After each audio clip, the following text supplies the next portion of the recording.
साथीहरू आज चाहिँ मेरो घर अगाडि क्यारीमा रहेको यो गुलाफलाई चाहिँ कटिङ गर्दैछु। अब यो पनि कटिङ गरेर यसलाई चाहिँ अलि राम्रो आकर्षक बनाउन लागिरहेको छु। यसका अनावश्यक हाँगाहरू फाल्ने, पुराना हाँगाहरू फाल्ने, नयाँ हाँगाहरूलाई चाहिँ दिने। यसको चाहिँ पुराना फुलिसकेका हाँगाहरू चाहिँ फालिदिएको छु र अनावश्यक फेदमा आएका अनावश्यक हाँगाहरू त्यसलाई फालिदिने र यसलाई चाहिँ यो हाँगाहरू फालिदिने, यसलाई चाहिँ आकर्षक बनाउने, कटिङ गर्ने यो काम चाहिँ गर्न लागिरहेको छु।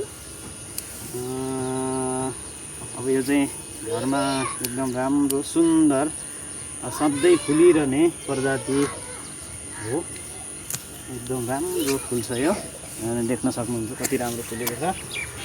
यसमा अनावश्यक हाँगाहरू छन्, यसलाई म बेला बेला कटिङ गरिदिन्छु। नयाँ हाँगा पलाउँछ, राम्रो चिटिक्क परेको हाँगाहरू जस्तै कटिङ गर्दैछु यसरी आउँछ नयाँ। यसमा यो हाँगा अब सर्लक्कै सबै कोपिला लाग्छ, फुल्छ, यो चाहिँ आकर्षक देखिन्छ घर अगाडि टक्क।